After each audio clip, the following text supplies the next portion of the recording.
آغاز بہت زیادہ ہے، ٹائم کا پتہ ہے نا جی؟ نہیں سر، آپ نے بتایا کہ 5 منٹ بات کرنی ہے تو انشاءاللہ میں 5 منٹ بات کروں گا۔ بسم اللہ الرحمن الرحیم، اللہم صلی علی محمد وعلی آلہ وصحبہ محمد۔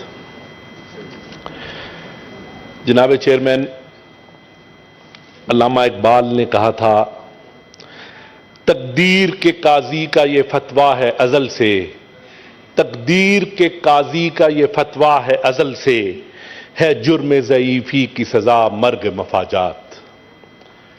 جناب چیئرمین، 93 لاکھ کا ملک جس میں 6.3 ملین جیوز ہیں، 1 ارب 80 کروڑ مسلمانوں کی موجودگی میں، 1 ارب 80 کروڑ زندہ مسلمان نہیں ہیں، زندہ لاشیں ہیں، ان کی موجودگی میں پچھلے 25-26 دن سے وہ وحشیانہ بمباری کر رہے ہیں، وہ مظالم ڈھا رہے ہیں نہتے اور معصوم فلسطینیوں پہ، جن میں 60 سے 70% عورتیں اور بچے ہیں۔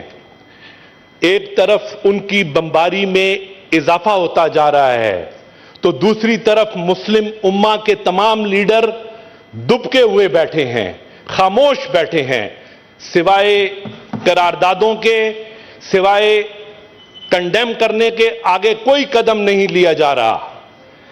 جناب چیئرمین، آپ نے دیکھا کہ جیسے ہی اسرائیل نے فلسطین پہ حملہ کیا تو دوسرے تیسرے دن امریکن پریزیڈنٹ پرسنلی اسرائیل گیا اور اس نے یہ تمام دنیا کو بتایا کہ یہ جنگ اسرائیل کی نہیں ہے، یہ ہماری ہے، یہ جنگ ہماری ہے، اور نہ ہم ہسپتالوں کا احترام کریں گے، نہ ہم یونائٹڈ نیشن کے ان سکولز کا احترام کریں گے جن میں نہتے فلسطینی بچے عورتیں پناہ حاصل کرتے ہیں۔ جناب چیئرمین، آپ نے دیکھا کہ انہوں نے الاہلی ہسپتال میں، جس میں تمام غزہ میں بمباری سے ڈر کے لوگ جمع تھے، صرف اس لیے کہ ہسپتال ایک ایسی جگہ ہے جہاں بمباری نہیں ہوگی، انہوں نے اس پہ بمباری کی اور اس کو ایکسیپٹ کیا، اور وہ بار بار کہہ رہے ہیں کہ نہ ہم سکول دیکھیں گے، نہ ہم ہسپتال دیکھیں گے، ہم تمام لوگوں کو اس میں مار کے دم لیں گے۔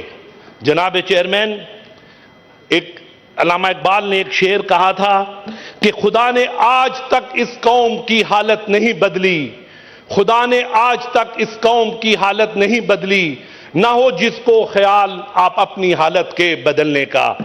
جناب چیئرمین، اگر مسلمان اکٹھے نہیں ہوں گے، اگر مسلمان بمباری کا بدلہ بمباری سے نہیں دیں گے، یقین کریں کہ ہمیں اسی طرح پاؤں کے تلے روند دیا جائے گا۔ یہ ایک اسرائیل، یہ ہر ملک، ہر اسلامی ملک کے لیے اسرائیل بنے گا اور اسلامی ملکوں کو فلسطین بنا دیا جائے گا۔ ہمیں یہ فیصلہ کرنا ہوگا۔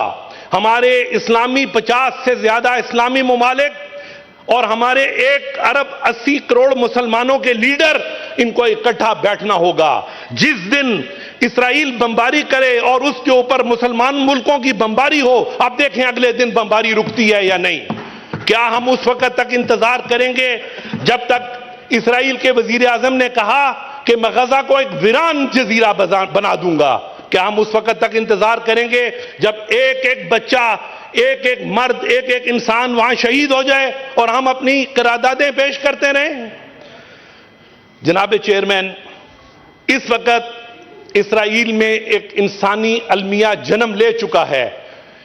اس وقت صرف مصر کی سرحد سے وہاں 400 ٹرک خوراک خورد و نوش پہنچایا جاتا تھا ڈیلی۔ پچھلے 25-26 دنوں میں صرف 60 ٹرک سامان وہاں جا سکا ہے۔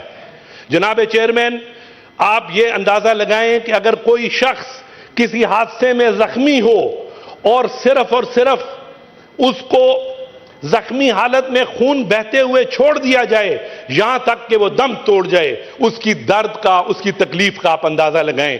وہاں زخمیوں کا علاج نہیں ہو رہا، صرف اوور بلیڈنگ سے لوگ مر رہے ہیں۔ لیکن جناب چیئرمین، کوئی دنیا کی قوت، وہ قوتیں جو ایک بلی یا ایک کتا کہیں زخمی ہو جائے ان کے لیے ہیلی کاپٹر اڑاتے ہیں، ان کے لیے جہاز اڑاتے ہیں، دنیا کو دکھاتے ہیں کہ ہم ہیومن رائٹس کے بڑے علمبردار ہیں، آج انسانوں کے بچے، یونائٹڈ نیشن کی یونیسیف کی رپورٹ ہے کہ ہر 15 منٹ میں ایک بچہ شہید ہو رہا ہے، اور یونائٹڈ نیشن کا جو ہیڈ فلسطین میں پوسٹڈ تھا وہ اپنی 8 فیملی ممبرز کے ساتھ وہاں وفات پا چکا ہے اسی بمباری میں۔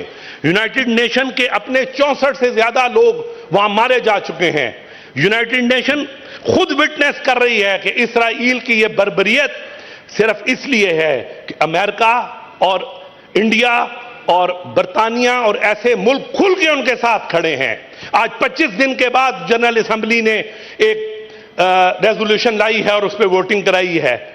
جناب چیئرمین، ہم اگر اسی طرح ہاتھ باندھے بیٹھے رہیں گے، ہمارے وہ لوگوں سے میرا سوال ہے جو ہماری مسلمان ملکوں کی، پاکستان کی مسجدوں میں گھس کر تو سوسائیڈ بامبنگ کرتے ہیں، 100 مسلمان نمازیوں کو شہید کرتے ہیں، ہمارے ان گروپ سے سوال ہے جو یہاں بڑے بڑے اجتماعات تو کرتے ہیں لیکن جب مسلمان عورتوں اور بچوں کی اس طرح شہادتیں ہو رہی ہوں تو صرف تقریریں کرتے ہیں۔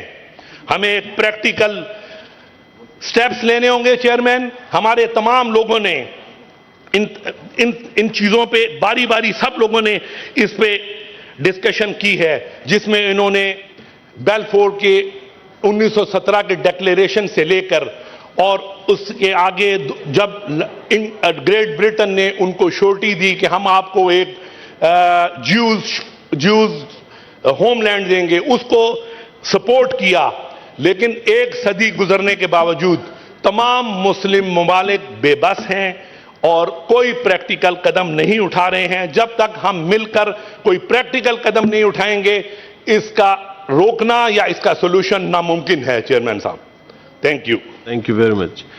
Honorable Caretaker Foreign Minister, please, to conclude